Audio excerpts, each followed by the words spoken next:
Hi, I'm Natasha Lockhart, and I'd like to welcome you to this special Fiesta Days program. Spanish Fork has a wonderful history that points back to pioneer settlers.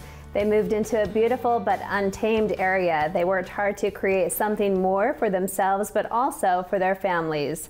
This dedication and sacrifice make Spanish Fork what it is today. Principles of hard work, volunteerism, and family still drive our residents. It's these values that embody our Pioneer Spirit Award recipient. We are happy to honor such a person today. Our 2023 Pioneer Spirit Award recipient is Mark Harrison. Welcome, Mark, and congratulations on this honor. Welcome. Well, thank you, Natasha. That's awesome. Thank you so much. It's an honor to be here today. Such an honor to have you here. Yeah. So tell us a little bit about yourself and also maybe your background and your youth and growing up here in Spanish Fork. Okay, yeah, born and raised here in Spanish Fork.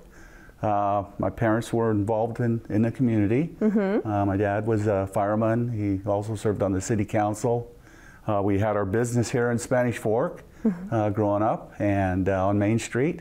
Grandfather was Duke Page. He had up in the bowling alley and had the business there, and then down on the south end of town. And yeah, so I grew up here in Spanish Fork enjoying life. Grew up playing baseball, and as a kid, you know, going all over town, and you know, it was a little bit smaller community back then, but I enjoyed my time here in Spanish Fork.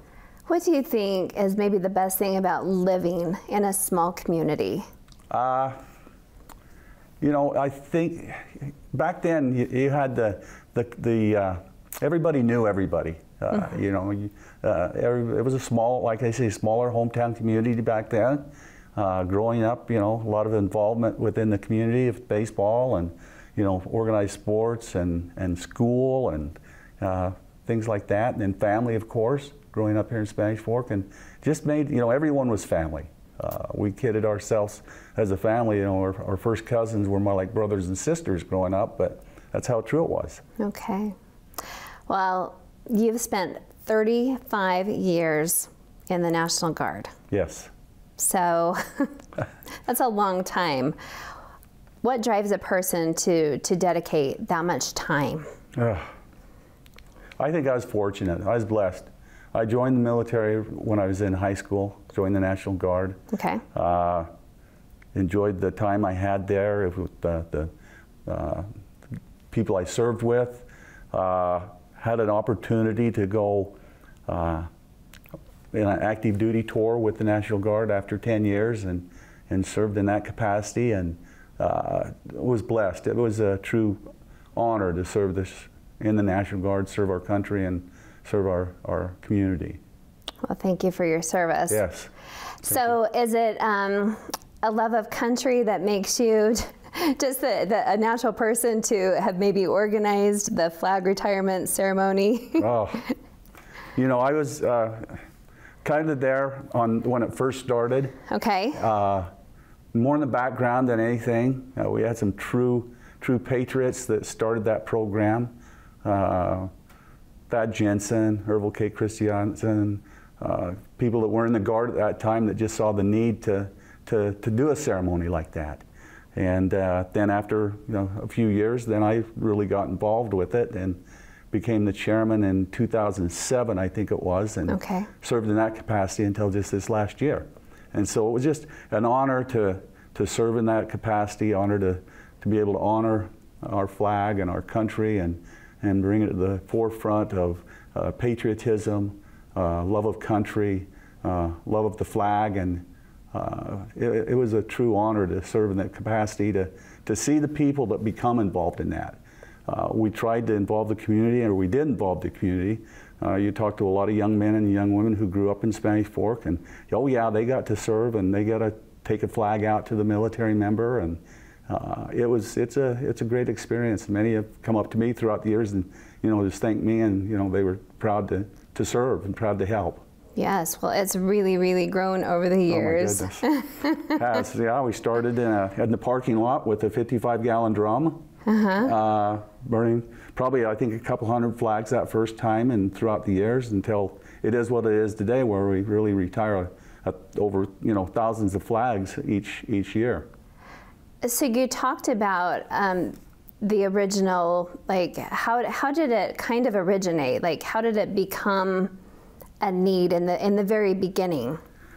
You know, I think it was something to do to serve the community. Okay. To involve with our celebration, and I think the need was there because, you know, at that time, you know, there was no other really flag retirement ceremonies, and so we always, down at the military, at the armory, people would always bring their flags in and say, hey, we didn't know what to do with these flags. Can you take care of them? So that's kind of how they started, gathering flags. And then I say the guys that kind of behind the scenes that just started it going, and it's been a love for them. And they love their country and they love serving, and this is what we have today. Yeah, it's kind of unique, and it really has grown. So thanks to all of you. It is. We draw a large crowd each year to the ceremony, and involve a lot of the military members that they look forward to it. The military members that do it each year and come back, they're not just from here in Spanish Fork. They're from all over the state that come to help serve that you know, for a few hours, and you know, really they really enjoy what they do. What is the one thing? Is there one thing that stands out for you, that's special for you at the ceremony? Or maybe even one fond memory in particular. Yeah, or 1 year even. Oh man, we've had some great ceremonies. Some of the speakers that we've had each year, they touch on love of country, love of the flag. What it's meant to them as their service. We've had all kinds. We've had war veterans that have spoke at our ceremonies about, you know, being overseas and, you know, places, you know, others wouldn't go, and they'd always see the flag of the United States of America and know that they had a little bit of home with them. And so I think that's what I've tried to tell young people during the ceremonies and other events that we do. That, you know, that our flag means something more than just an emblem. It's a symbol of freedom. Right. Are there any events or traditions that you do with your family every single year? Oh, goodness. We're a baseball family. Okay. So we do a lot of togetherness, you know, baseball and things like that. But we've always been close to, you know, just get together and celebrate different holidays, and Christmas is a big one for our family. We try to get everybody together, and not just my little family, but my big family, the big Harrison family. And I think that's one thing we all look forward to each year too. All right. Well, you're kind of passing the torch, so to speak, this year. With the flag retirement ceremony. Does that bring back any special feelings for you, or is that hard for you to pass it on? Or are you happy to stand back? It's a dual-edged sword, I think. I've kiddingly told the city and the parade chair, you know, for many years that this is my last year. Okay. Everybody always says that, right? And I keep coming back. And then no, it was time. It's time for new leadership, new chairman, and I know that Keir Scobes will do just an awesome job. He's very well organized, and the city sponsor this, you know, helps out so much, along with the military. They look forward to it, and so I think it was sad to move forward for me a little bit, but know that it's in good hands. Well, you are so deserving, and thank you so much for your service and for all of the years, and I'm sure that we will see you there, right? Yes, you will. Okay. And like I said, I'm honored. I love serving the community. I love serving my country, my family, and this award, that being, you know, something I never thought of ever getting, or didn't look forward, you know, to doing it, but certainly honored by the city of Spanish Fork. I love Spanish Fork. I always tell people, no matter where I'm at, where I'm from, this is my hometown. Well, congratulations and happy Fiesta Days. Thank you so much, Natasha. It's been wonderful. Of course. Thank you.